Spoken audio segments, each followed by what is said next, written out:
Everyone, मैं हूं मीना शाह। तो आज मैं रिव्यू करूंगी Realme C11 का। इससे पहले आपने अनबॉक्सिंग देखी होगी, वो मैंने पोस्ट कर दी थी। तो रिसेंटली लॉन्च की गई है। आज मैं इसका थोड़ा सा डिटेल में रिव्यू करना चाहती हूँ, स्पेशली इस डिवाइस की परफॉर्मेंस कैसी है, क्योंकि इसमें आपको MediaTek Helio G35 की चिपसेट दी गई है, जो कि पहला फ़ोन है जिसमें दी गई है। तो जो लोग C सीरीज़ यूज़ करते हैं Realme की, उनको पता होगा C3 में आपको बहुत अच्छा चिपसेट दिया गया था, गेमिंग प्रोसेसर दिया गया था G70, जिससे लोग काफ़ी ज़्यादा सेटिस्फाई थे। गेमिंग उसमें बहुत आउट क्लास थी, बहुत अच्छी थी।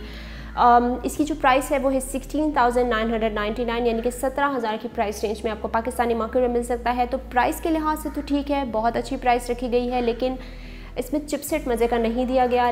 जो एक्सपीरियंस मुझे हुआ है मैं वही आपसे शेयर करूँगी। गेमिंग मैंने इसमें खेली तो काफ़ी मुझे लैग इसमें मिला, ग्राफिक्स भी अच्छे में नहीं मिले, फ्रेम ड्रॉप्स भी नज़र आए, काफ़ी स्लो थी गेम, बहुत ज़्यादा लेट रिस्पॉन्ड कर रही थी, बहुत लैग हो रही थी गेम में। तो अगर मैं G25 की बात करूँ तो G25 में जो मेरा एक्सपीरियंस था उसमें काफ़ी अच्छी गेमिंग हुई थी, लैग फ्री गेमिंग थी, ओवरऑल डिवाइस की परफॉर्मेंस भी ठीक थी और बहुत ज़्यादा स्लो भी मुझे फील नहीं हुई। लेकिन इस डिवाइस की जो परफॉर्मेंस की मैं बात कर रही हूँ, अगर मैं कोई वीडियो देख रही हूँ तो काफ़ी वो लेट रिस्पॉन्ड कर रही है, बहुत ज़्यादा लैग कर रही है, डिले नज़र आता है मुझे, स्पेशली जब मैं कोई ऐप ओपन करती हूँ तब भी। तो डिवाइस में मुझे काफ़ी लैग मिला।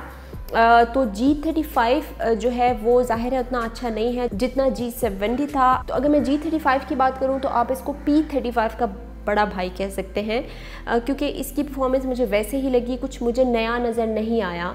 तो इसमें आपको जो चिपसेट दिया गया है वो MediaTek Helio G35 का है, जो कि 12 नैनोमीटर टेक्नोलॉजी पे बेस्ड है। इसमें आपको मिलता है ऑक्टा-कोर 2.3 गीगाहर्ट्ज़। तो जहाँ तक ऑक्टा-कोर की बात है, नो डाउट वो ठीक होता है, क्योंकि ज़्यादातर एंट्री लेवल में आपको क्वाड-कोर प्रोसेसर दिए जाते हैं।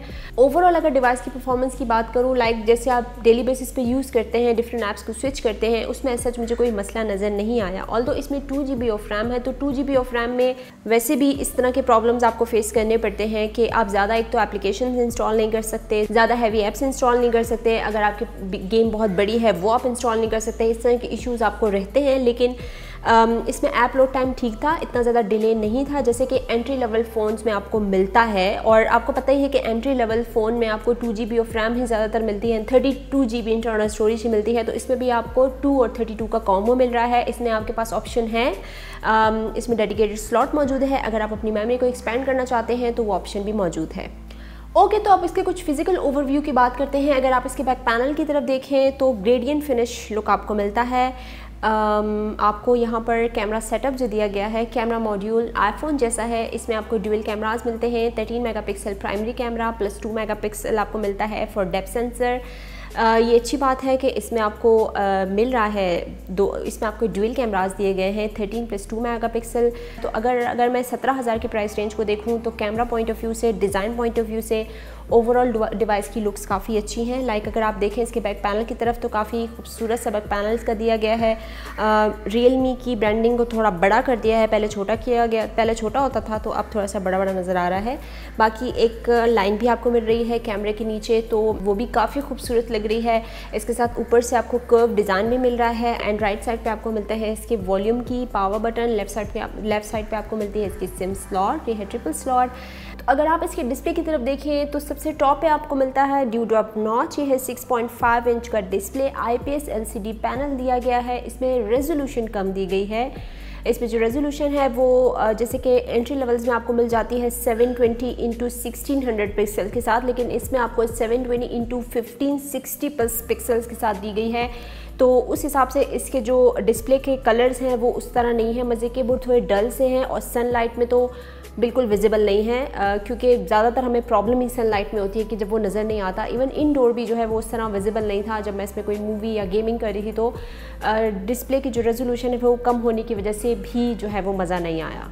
तो डिवाइस मुझे ज़रा हैवी भी लग रही है, इसकी बैटरी भी बड़ी है, 5000 mAh की बैटरी है, हो सकता है ये वजह हो। बाकी डिस्प्ले का साइज़ भी बड़ा है। वैसे अगर मैं C3 की बात करूं तो C3 इससे ज़्यादा अच्छी थी। एक तो उसमें अच्छा आपको प्रोसेसर दिया गया था, गेमिंग प्रोसेसर दिया गया था, उसमें गेमिंग बहुत ज़्यादा अच्छी थी, एक्सपीरियंस काफ़ी अच्छा है, लोगों ने काफ़ी पसंद किया था।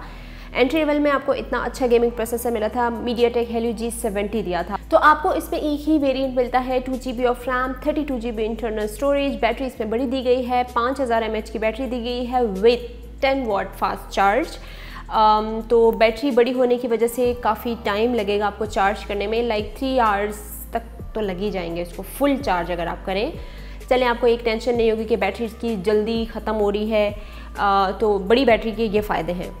इसमें ओएस आपको मिलता है Realme UI जो कि बेस्ड है Android 10 पे, तो अच्छा ऑप्टिमाइज़ किया गया है। अगर मैं इसकी UI की बात करूँ, लाइक इसमें बहुत ज़्यादा एक्स्ट्रा ऐप्स भी बहुत ज़्यादा जो मिलती हैं वो भी नहीं है, इंटरफेस भी अच्छा है। तो Realme C11 का जो है डिज़ाइन आपको अब की बार काफ़ी डिफरेंट और थोड़ा सा अच्छे से दे दिया है, तो इसलिए डिवाइस की लुक्स काफ़ी मज़े किया है, नो डाउट। स्टाइलिश सी लुक्स दे दी हैं, क्योंकि Realme एक ही पैटर्न पे चल रहा था काफ़ी टाइम पे। अगर आप उनकी सीरीज़ भी देख रहे हैं तो एक ही तरह का फ़ोन और एक ही तरह का बैक पैनल आपको मिल रहा था, एक ही तरह का कैमरा सेटअप मिल रहा था। तो इसमें कैमरा मॉड्यूल भी चेंज किया गया है, बाकी बैक पे कुछ डिज़ाइनिंग भी चेंज की गई है, और डिवाइस की लुक्स अच्छी हैं। लेकिन डिवाइस की लुक्स से ज़्यादा मैटर करता है डिवाइस की परफॉर्मेंस। ओके, बाकी इसमें आपको फिंगरप्रिंट भी नहीं मिल रहा, फेस अनलॉक मिल रहा है। तो जब मैंने अनबॉक्सिंग पोस्ट की थी तो उस पर बहुत सारे लोगों ने कहा था कि प्लीज़ Realme अब तो फिंगरप्रिंट दे दें। तो आई डोंट नो क्यों फिंगरप्रिंट नहीं मिल रहा है, लेकिन फेस अनलॉक ऑप्शन मौजूद है, ये भी एक अच्छी बात है। तो चलें बात करते हैं अब इनके कैमरास की। इसमें आपको मिलता है ड्यूअल कैमरास, एक 13 मेगापिक्सल का प्राइमरी लेंस एंड एक आपको 2 मेगापिक्सल का मिलता है। 13 मेगापिक्सल का जो अपर्चर है वो है f2.2 अपर्चर, एंड जो 2 मेगापिक्सल आपको डेप्थ सेंसर दिया गया है उसमें है f2.4 अपर्चर। तो कैमरा के लिहाज से डिवाइस ठीक है, अच्छा परफॉर्म कर रही है। लाइक अगर मैं इसके पोर्ट्रेट की बात करूँ तो उसने अच्छे से डायनामिक रेंज भी जो है वो अच्छे थे, उसमें आपको कलर रिप्रोडक्शन भी अच्छी दी गई थी। पोर्ट्रेट के रिज़ल्ट मुझे इसके काफ़ी पसंद आए क्योंकि अपर्चर ज़्यादा दे दिया है। बाकी जो 13 मेगापिक्सल के कैमरा की परफॉर्मेंस है वो भी ठीक थी। ओवरऑल काफ़ी ब्राइट पिक्चर्स आई, मुझे इसकी पिक्चर्स जो हैं वो काफ़ी अच्छी लगी कैमरा की। तो कैमरा परफॉर्मेंस से मैं सेटिस्फाई हूँ और आपको फुल HD की वीडियो की सपोर्ट मिलती है। बाकी फ्रंट फेसिंग कैमरा है इसका 5 मेगापिक्सल, उसमें भी आपको पोर्ट्रेट मोड मिल रहा है, तो फ्रंट फेसिंग कैमरा भी क्लियर था इसका, नॉट बैड। उसमें भी आपको full HD video recording option मिलती है। तो कैमरा के लिहाज से मुझे Realme C11 ठीक लगा। इसके कैमरा सैम्पल्स भी आप लोग देख लें ताकि आपको आइडिया हो जाए। बाकी इन हैंड फील इसका अच्छा है, no doubt. One hand use के लिए ठीक है, अगर आप यूज़ करना चाहते हैं, टेक्सटिंग करते हैं वन हैंड में तो ठीक है। डिस्प्ले का अगर आप देखें तो लगता तो काफ़ी ब्राइट है, लेकिन सनलाइट में विजिबल नहीं है, तो थोड़ी सी मुझे ये प्रॉब्लम हुई। बाकी कहीं कहीं मुझे स्लो भी लग रही है डिवाइस, स्पेशली जब मैं कोई भी ऐप ओपन करती हूँ, लाइक स्विच करती हूँ ऐप्स को। और इसके साथ गेमिंग में मुझे इस तरह मज़ा नहीं आया। इसकी लुक्स अच्छी हैं, डिज़ाइन अच्छा दिया गया है, बैटरी बड़ी दी गई है, डिस्प्ले का साइज़ बड़ा दिया गया है, कैमरा आपको ड्यूअल मिल रहे हैं। उमूमन आपको इस प्राइस रेंज में एंट्री लेवल फ़ोन में आपको एक ही कैमरा मिलता है, ज़्यादातर आपको 8 मेगापिक्सल दिया जाता है, लेकिन इसमें आपको 2 कैमरा मिल रहे हैं, 13+2, तो ये एक प्लस पॉइंट हो गया। और इसके साथ इसमें आपको 5000 mAh की बैटरी मिल गई है, तो ये भी अच्छा है, विद 10 वाट फास्ट चार्ज। तो ये कुछ अच्छी और कुछ बुरी बातें थी Realme C11 की। तो आप बताइएगा कि आपको ये रिव्यू कैसा लगा, और इसके साथ अगर आप C सीरीज़ यूज़ करते हैं तो आपका क्या ख्याल है कि आपको शिफ्ट होना चाहिए या नहीं C11 पे। तो आपके कमेंट्स का रहेगा इंतज़ार। अगर हमारे चैनल पे नए हैं तो हमारा चैनल कर सकते हैं सब्सक्राइब। थैंक्स फॉर वॉचिंग, अल्लाह हाफिज़।